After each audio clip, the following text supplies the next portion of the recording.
Coming up on Cronkite News, 30 Muslim-led institutions head to the state capitol today for an audience with state legislators.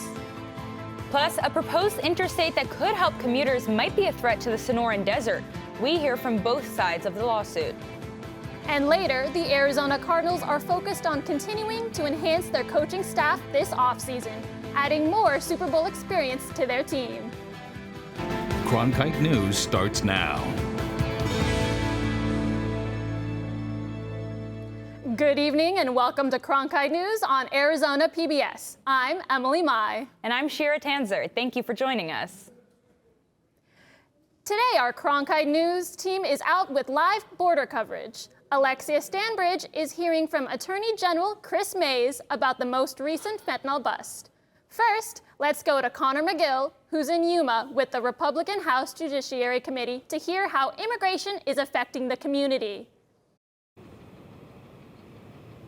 We're at Yuma City Hall where the Judiciary Committee is inside for the filled hearing. The hearing is being called the Biden Border Crisis Part 2.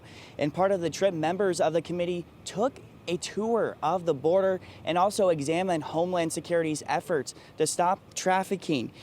Now, we saw the testimony start out with many cheers from community members and later lead into conversation on the border. In attendance today was Arizona Representative Andy Biggs. And he asked local officials today what is being done to stop trafficking. Now, we will see what happens and what will come out of this hearing. But for now, in Yuma, Connor McGill, Cronkite News. Thanks, Connor. Now, let's go to Alexia Stanbridge on the latest efforts to fight the fentanyl crisis across the state. The volume of drugs coming across the border, including fentanyl, has been at the top of many political conversations. Here at the Tempe Police Apache substation, the Attorney General and DEA just held a press conference announcing the end of a 3-year investigation into the Sinaloa drug cartel. The drugs in this room and the drugs that are flooding Arizona every single day are sourced primarily by one evil entity, the Sinaloa drug cartel. We are laser focused on the Sinaloa drug cartel, and we will defeat them. What's in front of you today, right here, is the result of solid law enforcement partnerships and good police work. According to the DEA, over $13 million worth of narcotics have been seized in this investigation, and 150 people have been charged. In Tempe, Alexia Stanbridge, Cronkite News. Today, the Arizona Muslim Alliance was joined by the Arizona chapter of the Council of American Islamic Relations, otherwise known as CARE Arizona, for Muslim Day at the Capitol. Participants, including students and business leaders, spent the day learning about the political process and engaging in discourse with state representatives and senators on issues that are close to their hearts. Sumaya Abdul Qadir explains the issues they want to bring to the table. Let our legislators know about our principles and our values and how we vote with those in mind. We surveyed the Muslim community before this event and found that social justice issues, harassment, hate crimes, police brutality were at the top of the minds of Muslims in Arizona at the moment, along with healthcare, which followed at a close second. Muslims are one of the youngest faith groups in the nation, and in the past year, 82 Muslims got elected to office across the country. The Arizona Muslim Alliance says legislators are finally starting to see and hear them. On Wednesday, the Biden administration laid out their plans to potentially lease offshore wind energy in the Gulf of Mexico. This is a crucial step in the administration's plan to help combat climate change. They hope to deploy 30 gigawatts of offshore wind by 2030, which could help power up to 1.3 million homes. The proposed sale of the wind turbines and their land could take place as early as this summer in areas offshore of Louisiana and Texas. A new highway is in the process for approval. It will go from Wickenburg all the way to Nogales. Cronkite News reporter Madison Perales talks about what this could mean for wildlife and some communities. The Federal Highway Administration and ADOT have partnered to make the I-11. The proposed map made conservationists decide to take a stand, which led to them filing a lawsuit. A new highway proposed by the Federal Highway Administration may step on important landmarks in Arizona. We feel like they rushed the environmental impact study. If the highway was closer to cities, it would harm human health. If it were closer to nature, it would endanger plants and animals, according to conservationists. Wherever they build it is going to be damaging in terms of environment, in terms of human health, in terms of climate. But instead of damage, the chairman of the I-11 coalition sees an opportunity. Phoenix and Las Vegas is really the only destination in America with two cities, over 1 million people, that have no direct connecting freeway. The main highways being the I-10 and I-17. If there's an accident, well, there's not really any alternatives. It is critical to a growing state like Arizona. The I-11 highway proposal would benefit people such as truck drivers and commuters, but it would cut through valuable habitats such as the one I'm standing in right now, the Ironwood Forest National Monument. When making the impact statement, the administration failed to recognize the Ironwood Forest as a national monument. They want to bring that highway right through here, and if I can successfully even draw it through here, through this little narrow gap where the national park and the national monument are only 2 or 3 miles apart. Plants and animals wouldn't be the only aspects affected, one place being the San Xavier Indigenous community, who are aware of the potential highway. We had sent a letter to ADOT telling them that we didn't agree with the proposal. The layout of the highway would wrap around more than half of the community. We're being intruded upon, even though maybe it's not right on our reservation lands, but very close by. But there's one fact that people can't ignore. Arizona's not going to stop growing. The judge's decision will determine if the FHWA will be allowed to continue its work. If the administration loses, it will have to rewrite the impact statement with more consideration for the groups affected. In the newsroom, Madison Perales, Cronkite News. Coming up, we're going to the races. It has everything NASCAR fans love, including speed and loud engines. While small in size, there's a bigger goal in mind. Plus, one Corgi's performance to be top dog deserves a round of applause.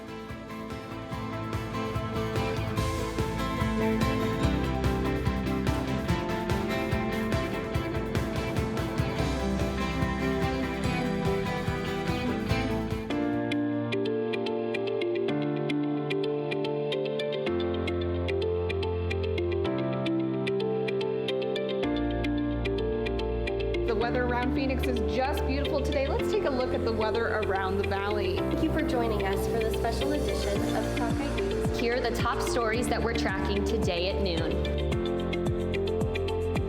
Some of the best players for their program.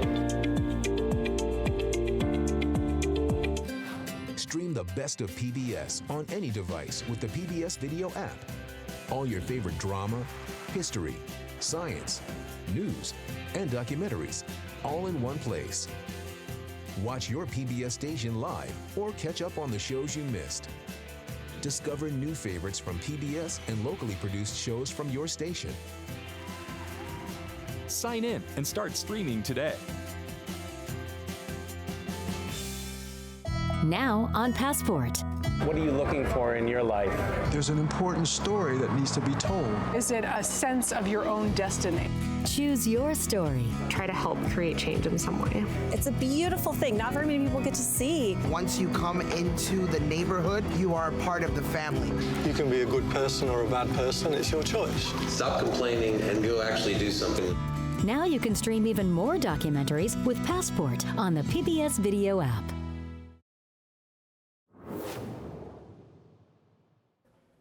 Welcome back. It was a day at the track for both humans and canines. Let's check in with Cameron Dean at our Los Angeles bureau. Good afternoon. I'm Cameron Dean, and this is your LA report. Today, we're going to the races. The Corgi Winter Nationals is an event that combines two great things: competitiveness and cuteness overload. The dog race features about 100 canine competitors, but one corgi in particular had a performance that deserved a round of applause. Rambunctious corgis put their paws to work at the Corgi Winter Nationals in Southern California. 100 corgis raced for the opportunity to become top dog at this annual race. A corgi named Arlo from Phoenix came a long way to compete at this popular event at the Santa Anita Park. It was a doggone exciting race. Arlo qualified for the semifinals and advanced to the championship race.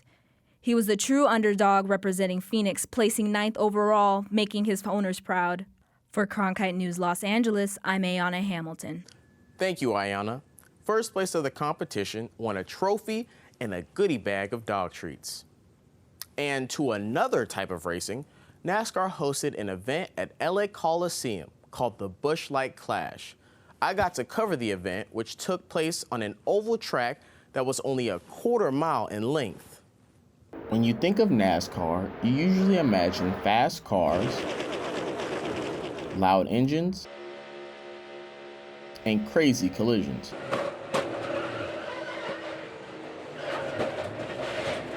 Just look at the Daytona 500 with a top speed of 192.7 miles per hour.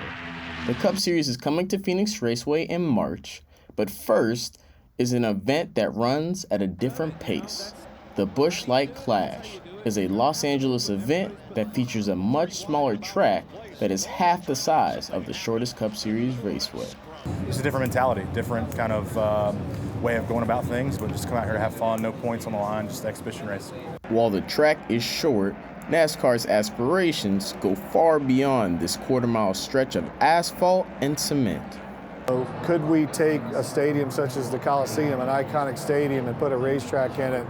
Once we figured out we could do it, we quickly jumped at the opportunity to put a race here. We're going to have Dixie D'Amelio do a kind of coming to a green performance, and then we've got Wiz Khalifa doing a mid-race race. Just a great fan experience and an opportunity to see NASCAR in person. Latasha Kazi, the first African-American woman president of Phoenix Raceway, hopes an event like this reaches audiences of different backgrounds. Being here in LA could not be a more diverse population, and we're welcoming and opening up new individuals to the sport and into to NASCAR. It's been a great time. Yeah. I heard from Alvin Kamara, he likes NASCAR now recently, so now I'm here to see this stuff for myself. Yeah. Keep having them in LA. NASCAR officials say they're trying to make the race an annual event, saying the West Coast holds untapped potential for the organization. That's all for your LA Cronkite Report. From Los Angeles, I'm Cameron Dean. We've seen a lot of wind in the valley recently, and we're expecting to finish off another cold week in Arizona with some rain and snow. Madeline Jaskowiak is in the Cronkite Weather Center with our full forecast. That windy weather has continued into this Thursday. Let's go ahead and take a look at our evening. 58 degrees at 6 p.m. going all the way down to 53 by 10 p.m. It's looking like it's going to be a clear night, but definitely very chilly. We are going to see that rain and ice and snow that we've had the past few days actually move out of Arizona, and we're looking pretty clear on Friday evening. But by Sunday morning, that snow, ice, and rain will be moving back in. We're seeing some heavy snowfall up in northern Arizona. We're seeing heavy snow in Flagstaff, heavy snow in Sedona, Payson. We're going to see a probably pretty thick layer of ice up in north of Phoenix, and some heavy rain in southern Arizona. Now, moving on to Sunday at 10 p.m. So throughout the day, that snow and ice is actually going to move more to the south, and we're definitely going to see some ice down in Tucson. Let's look at our Friday lows. We're seeing below freezing temperatures up in northern Arizona, 20 in Flagstaff, 16 at the Grand Canyon, even down in Tucson at 36 degrees. So I'm sure that we'll see some of that ice I was talking about previously. 47 in Phoenix, 41 in Casa Grande. Our Friday highs are looking very nice. We're going to be warming up to 71 down in Tucson, which is a crazy warm up. 68 in Phoenix, 36 up in Flagstaff, 36 in the Grand Canyon. So still pretty chilly up in northern Arizona, but southern Arizona and the Phoenix and the Valley area is going to get a lot warmer on Friday. Let's look at our 8-day forecast. Tomorrow, we're seeing about a 40% chance of rain and some wind. So make sure that you put your hair back. The rest of the weekend is looking pretty cloudy. We're going to see some chances of rain on Saturday and Sunday, but it will be mostly cloudy on Monday. But Tuesday through Thursday, those clouds will roll back in. We're staying mostly in the mid-60s all week, so pretty nice weather. I'm Madeline Jaskowiak in the Cronkite Weather Center. I'm Lindsay Zinti. Coming up after the break, I'll have your Cronkite Sports Report. After the All-Star break, the Suns are focused on the remainder of the season and when Kevin Durant will make his official debut.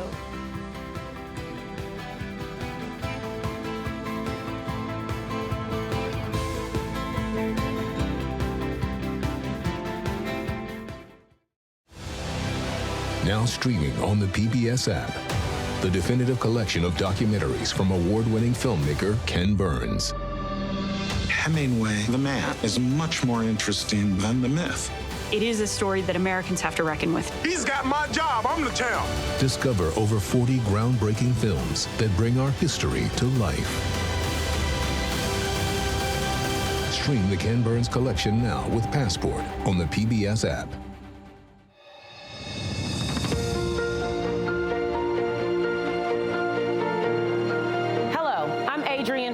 General Manager of Arizona PBS. We've got so much going on here at the station. I'm Catherine Anaya. I'm Alberto Rios. I'm Chef Mark Tarbell. I'm Ted Simons. We want everyone to know that their Arizona connection starts right here at Arizona PBS.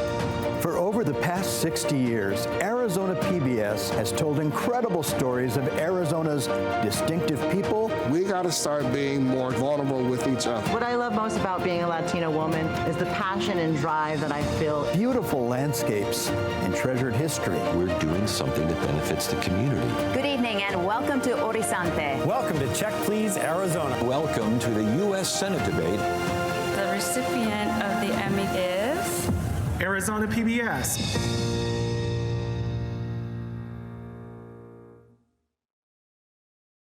The Walter Cronkite School of Journalism and Mass Communication's Phoenix Sports Bureau provides students with hands-on learning experiences and opportunities in sports journalism. From covering local high schools, colleges, and the pros, students get the opportunity to go live from our Facebook shows covering local, collegiate, and pro sports in the Valley. From digital reporting, broadcast, social media, and producing, there's opportunities for all. For more, go to cronkitenews.azpbs.org.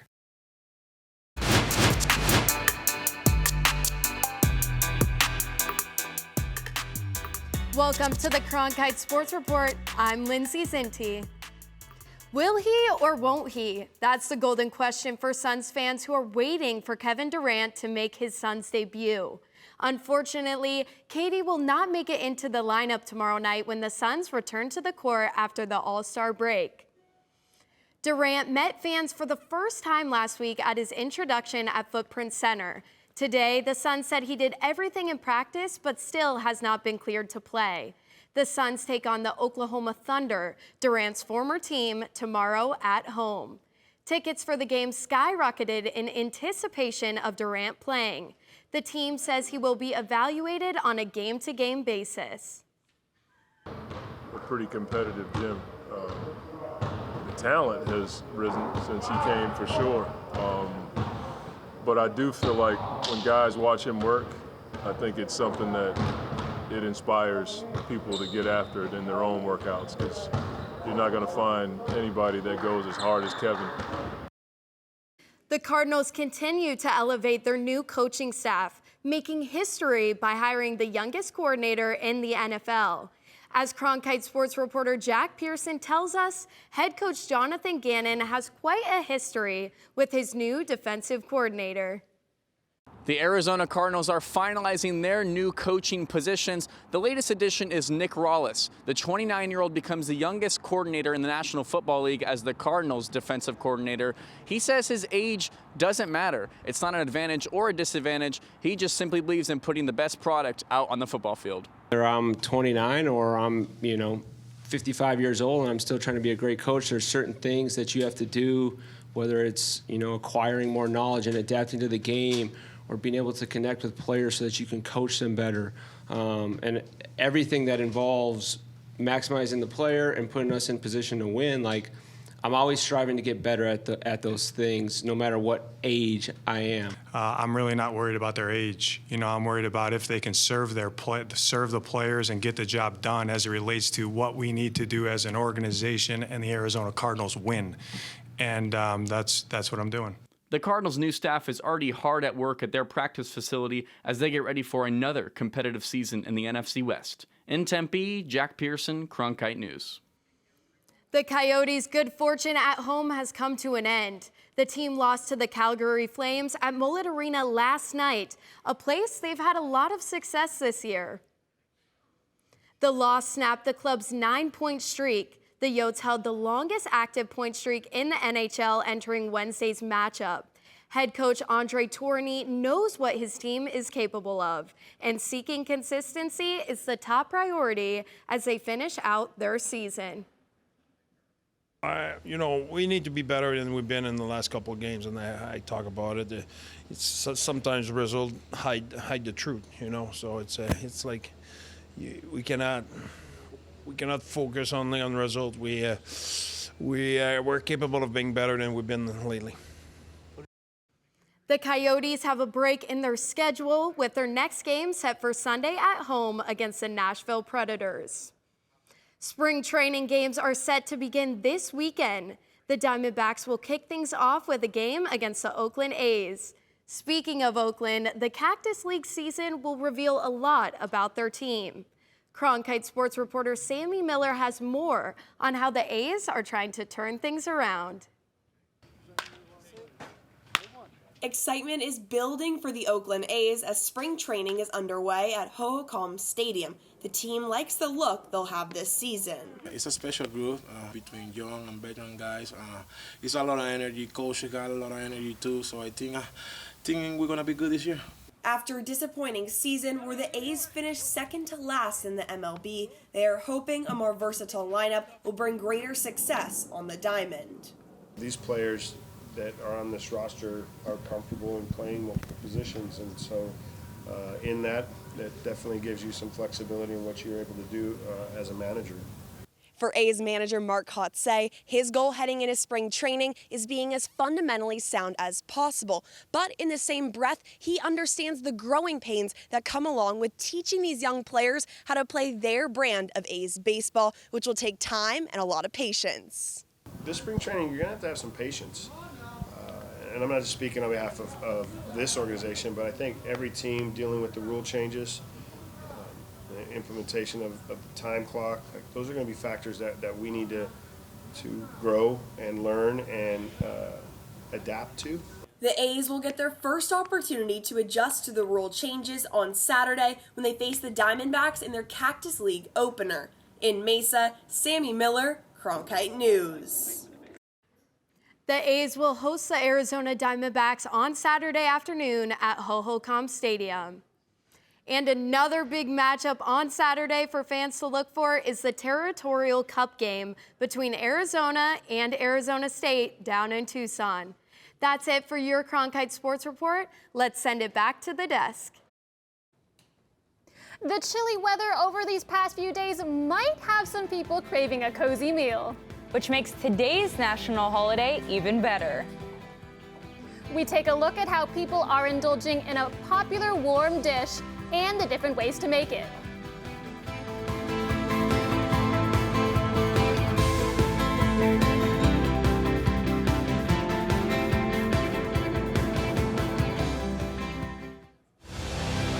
Now streaming on the PBS app, the definitive collection of documentaries from award-winning filmmaker Ken Burns.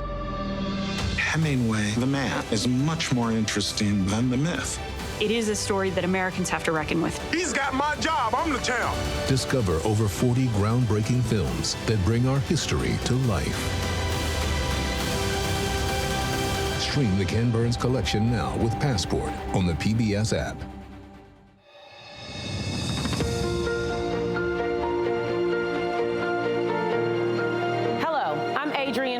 General Manager of Arizona PBS. PBS. We've got so much going on here at the station. I'm Catherine Anaya. I'm Alberto Rios. I'm Chef Mark Tarbell. I'm Ted Simons. We want everyone to know that their Arizona connection starts right here at Arizona PBS.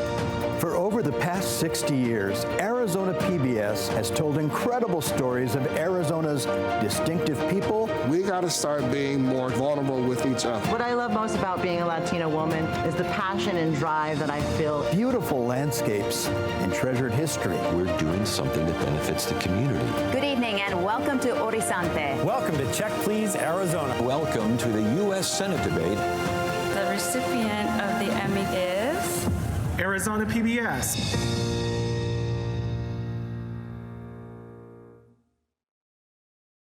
The Walter Cronkite School of Journalism and Mass Communication's Phoenix Sports Bureau provides students with hands-on learning experiences and opportunities in sports journalism. From covering local high schools, colleges, and the pros, students get the opportunity to go live from our Facebook shows covering local, collegiate, and pro sports in the Valley. From digital reporting, broadcast, social media, and producing, there's opportunities for all. For more, go to cronkitenews.azpbs.org.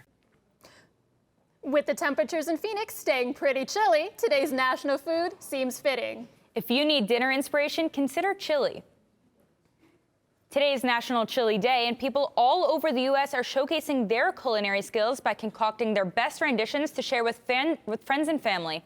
If you can't share your tasty chili in person, you can post your recipe on social media with the hashtag National Chili Day. That's it for Cronkite News Tonight. Thanks for joining us.